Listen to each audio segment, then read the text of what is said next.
നമസ്കാരം. മലയാളി വാർത്തയിലേക്ക് സ്വാഗതം.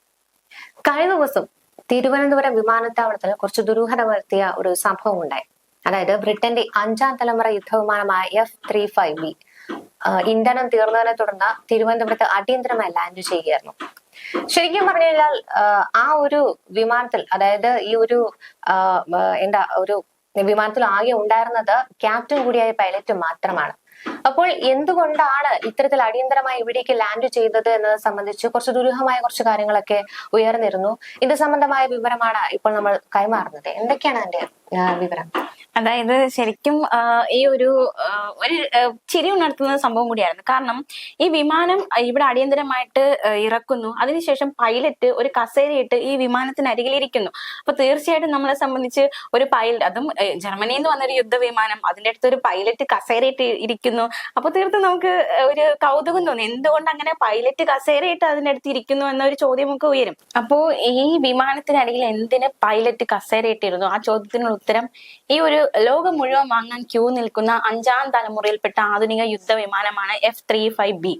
ഇതിന്റെ നിർമ്മാണ രഹസ്യങ്ങൾ ആരും പുറത്തറിയാൻ പാടില്ല, പ്രത്യേകിച്ച് ഒരു യുദ്ധവിമാനമാണ്. അപ്പോ അത്രയ്ക്കും പരമരഹസ്യമായിട്ട് സൂക്ഷിക്കുന്ന, ഇതിലെ വിവരങ്ങളൊന്നും മറ്റാരും അറിയരുത്, അല്ലെങ്കിൽ ഇതിൽ എന്താണുള്ളത്, അല്ലെങ്കിൽ ഇതിനെക്കുറിച്ചുള്ള മറ്റു കാര്യങ്ങളൊന്നും ആരും അറിയരുത് എന്ന ഉദ്ദേശത്തോടെയാണ് പൈലറ്റ് ഈ വിമാനത്തിനരികിൽ കസേരയിട്ടിരുന്നത്. ആരെയും അടുത്തോട്ട് അടുപ്പിച്ചില്ല.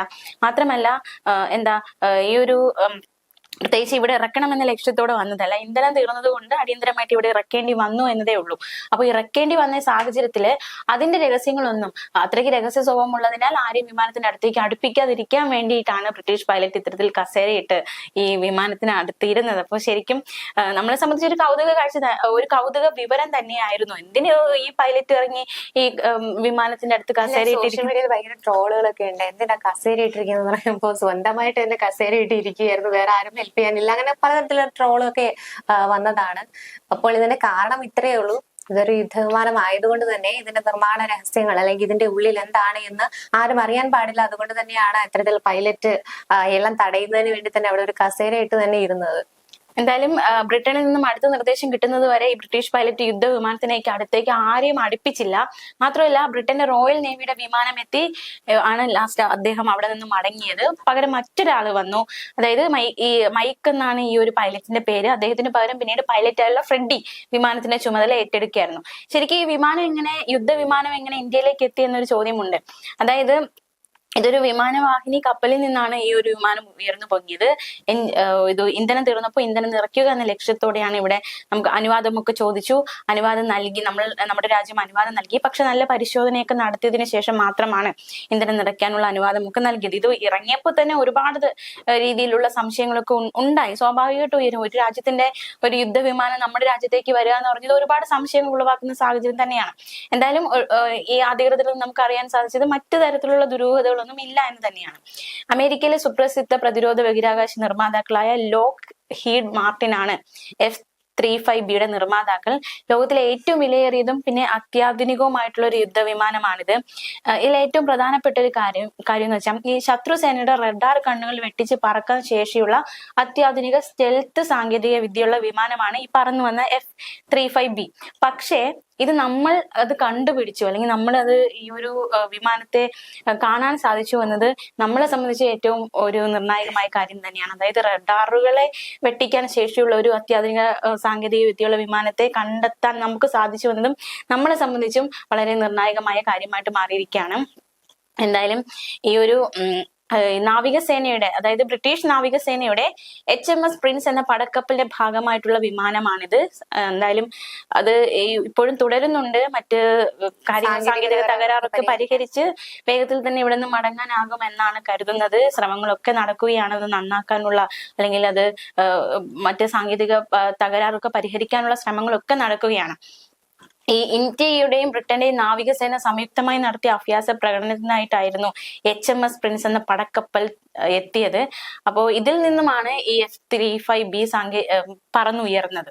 ഈ ശത്രുസേനയുടെ റഡാർ കണ്ണുകൾ വെട്ടിച്ചു പറക്കാൻ കഴിവുള്ള അത്യാധുനിക സ്റ്റെൽത്ത് സാങ്കേതിക വിദ്യയുള്ള വിമാനമായ ഇതും നമ്മളും സ്വന്തമാക്കാൻ ശ്രമിക്കുന്നുണ്ട് എന്നതും ശ്രദ്ധേയമാണ്. ഈ റഡാറുകൾക്ക് കണ്ടെത്തുക ഏറെക്കുറെ അസാധ്യമാണ്. ഇവർ തന്നെ അവകാശപ്പെടുന്നത് അങ്ങനെയാണ്, റഡാറുകൾക്ക് കണ്ടുപിടിക്കാൻ സാധിക്കില്ല എന്ന്. പക്ഷേ ഇന്ത്യയുടെ integrated air command control system ഈ വിമാനത്തെ ആകാശത്ത് വെച്ച് തന്നെ തിരിച്ചറിഞ്ഞു എന്നതും അവരുടെ അവകാശവാദം റഡാറുകൾക്ക് കണ്ടുപിടിക്കാൻ സാധിക്കുന്നില്ല, പക്ഷെ നമ്മളത് ആകാശത്ത് വെച്ച് തിരിച്ചറിഞ്ഞു. അപ്പൊ തീർച്ചയായിട്ടും നമ്മളെ സംബന്ധിച്ച് ഒരു അഭിമാനകരമായ അല്ലെങ്കിൽ നമ്മളുടെ ഒരു മികവ് തെളിയിക്കുന്ന ഒരു അവസരമായിട്ട് അത് മാറിയിട്ടുണ്ട്. മാത്രമല്ല ഈ ഒരു വിമാനത്തിന്റെ മറ്റൊരു പ്രത്യേകത എന്ന് പറയുന്നത് US പ്രതിരോധ കമ്പനിയായ ലോക്ഹീഡ് മാർട്ടിൻ നിർമ്മിച്ച വിമാനമാണ് ഇപ്പോൾ ഇവിടെ തിരുവനന്തപുരത്ത് വന്നിരിക്കുന്നത്. ഇതേ കമ്പനി നിർമ്മിച്ച വിമാനത്തിന്റെ പരിഷ്കരിച്ച പതിപ്പായ F-35I അധീർ യുദ്ധവിമാനമാണ് നിലവിൽ ഇറാനെതിരെ ഇസ്രായേൽ വ്യോമാക്രമണത്തിന് ഉപയോഗിക്കുന്നതിൽ മുൻനിരയിലുള്ളത്. അപ്പൊ അത്രയും ശക്തമായ ഒരു വിമാനം അത് നമ്മുടെ രാജ്യം വാങ്ങാൻ ശ്രമിക്കുന്നുണ്ട് എന്നതും നമ്മുടെ ഒരു പ്രതിരോധ രംഗത്ത് വലിയ രീതിയിലുള്ള മികവ്, വലിയ രീതിയിലുള്ള ഒരു മുന്നേറ്റം നൽകാനാകും എന്നതാണ് ഏറ്റവും ശ്രദ്ധേയം. പിന്നെ ഈ F-35 ഇസ്രായേൽ സാങ്കേതിക വിദ്യ കൂടി ഉൾപ്പെടുത്തി പരിഷ്കരിച്ച പതിപ്പാണിത്. അപ്പൊ എന്തായാലും നമ്മളും അത് വാങ്ങിക്കാൻ ശ്രമിക്കുന്നുണ്ട് അല്ലെ. നമുക്കും നമ്മുടെ പ്രതിരോധ രംഗം കുറച്ചുകൂടി പുഷ്ടിയുള്ളതായിട്ട് മാറും ഇത് സ്വന്തമാക്കുമ്പോൾ. അപ്പൊ അതിനുള്ള ശ്രമങ്ങൾ നമ്മൾ നടത്തുന്നുണ്ട് എന്ന വിവരങ്ങൾ പുറത്തു വരുന്നുണ്ട്. അപ്പൊ എന്തായാലും പ്രത്യേകിച്ച് ഇറാൻ ഇസ്രായേൽ യുദ്ധം നടക്കുന്ന ആ ഒരു സമയത്തായിരുന്നു നമ്മുടെ ഇന്ത്യയിലേക്ക് ഇത്തരത്തിലൊരു ബ്രിട്ടീഷ് യുദ്ധവിമാനം വന്നത്. അപ്പൊ നമ്മളെ സംബന്ധിച്ച് വലിയൊരു ആശങ്ക പരത്തുന്ന സാഹചര്യമായിരുന്നു. എന്തായാലും ആശങ്കകൾക്കൊന്നും യാതൊരു സ്ഥാനവുമില്ല എന്ന് മനസ്സിലായി. ഇനി നമുക്ക് ഇറാൻ ഇസ്രായേൽ യുദ്ധത്തിലേക്ക് പോകാം അല്ലെ. ശരിക്കും പശ്ചിമേഷ്യ കലുഷിതമായിക്കൊണ്ടിരിക്കുകയാണ്. വലിയ രീതിയിലുള്ള പോരാട്ടമാണ് നടന്നുകൊണ്ടിരിക്കുന്നത്. ഇസ്രായേൽ ലക്ഷ്യമിടുന്നത് ഖമനേയെയാണ് അല്ലെ.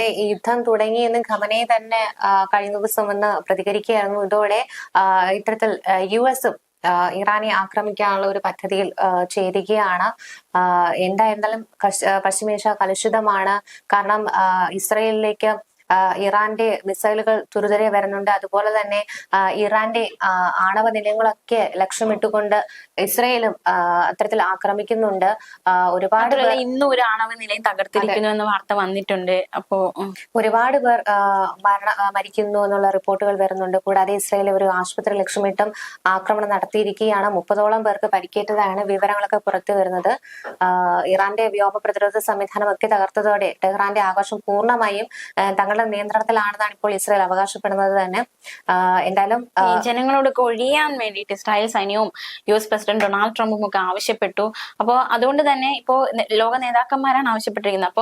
അപ്പൊ തന്നെ ഉറപ്പായിരുന്നു ഒരു ആക്രമണം ഉണ്ടാകുമെന്ന്. എന്തായാലും നമ്മൾ ഈ ഹമാസ് ഇസ്രായേൽ പോരാട്ടം കണ്ടപ്പോൾ നമ്മൾ മനസ്സിലാക്കിയതാണ് ഇവരുടെ സംബന്ധിച്ച് ഇവർക്കൊരു ലക്ഷ്യമുണ്ടായിരിക്കും. യുദ്ധം ചെയ്യുന്നവർക്ക് യുദ്ധം അവസാനിപ്പിക്കാതിരിക്കാൻ അവർക്കൊരു ലക്ഷ്യമുണ്ടായിരിക്കും. ഇപ്പോൾ ഇസ്രായേൽ പ്രധാനമന്ത്രി ബെഞ്ചമിൻ നെതന്യാഹു ഹമാസുമായി പോരാടുമ്പോൾ പറഞ്ഞത് ഹമാസിനെ പൂർണ്ണമായി ഉന്മൂലനം ചെയ്യാതെ ഈ യുദ്ധത്തിൽ നിന്ന് പിന്മാറില്ല എന്നാണ്.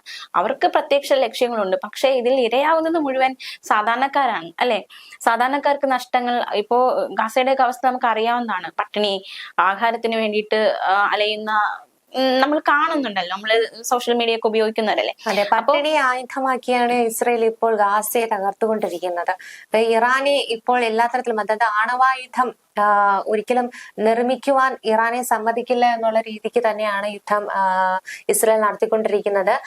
ഇതിന്റെ മൂർധന്യാവസ്ഥയിലാണ് ഇപ്പോൾ സംഘർഷം എന്ന് പറയുന്നത്. ബങ്കറിനുള്ളിലാണ് ഇറാന്റെ പരമോന്നത നേതാവായ അയത്തുള്ള അലി ഖമേനിയും കുടുംബവും ഒക്കെ കഴിയുന്നത്. സാധാരണക്കാരായ നിരവധി പേരാണ് ഇത്തരത്തിൽ മരണത്തിന് കീഴടങ്ങുന്നതും. എന്തായാലും മാത്രമല്ല ഈ അമേരിക്കൻ പ്രസിഡന്റ് ഡൊണാൾഡ് ട്രംപ് ഖമേനിക്കെതിരെ പരസ്യമായിട്ടുള്ള ഒരു ഭീഷണിയാണ് ഉയർത്തിയിരിക്കുന്നത്. അതായത് ഖമേനി എവിടെ ഉണ്ട് എന്ന് അവർക്ക് കൃത്യമായി അറിയാം, എന്തൊക്കെ ചെയ്യുന്നുണ്ട് എന്നും അറിയാം. അവർ വിട്ടുകൊടുക്കുന്നതാണ്.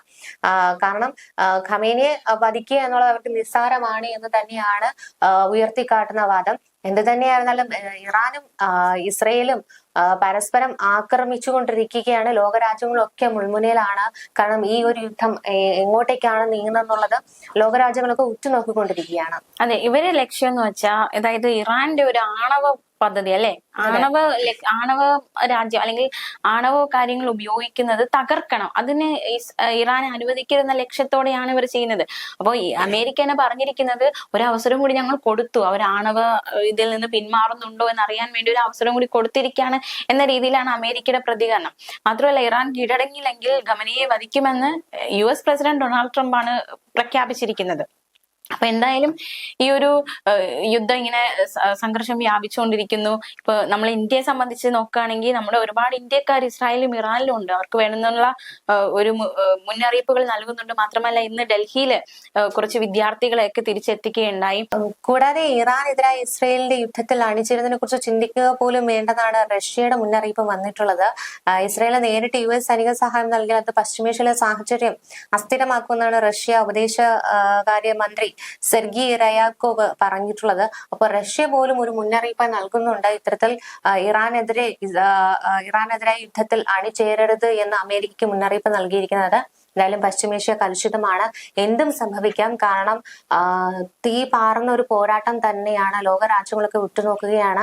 സമാധാന ശ്രമങ്ങളൊക്കെ നടക്കുന്നുണ്ടെങ്കിലും ഇരുപക്ഷവും അയയുന്നില്ല എന്നുള്ളൊരു കാര്യമാണ് നമുക്ക് മനസ്സിലാക്കാനും സാധിക്കുന്നത്. പ്രത്യേകിച്ച് ഇപ്പോൾ ഇറാനും ഇസ്രായേലും തമ്മിലുള്ള പോരാട്ടം എന്നതിലുപരി അമേരിക്ക എന്ത് തീരുമാനമെടുക്കും അതിനെ ആശ്രയിച്ചിരിക്കും ഇനി ഇറാന്റെ ഒരു ഭാവി, അല്ലെ?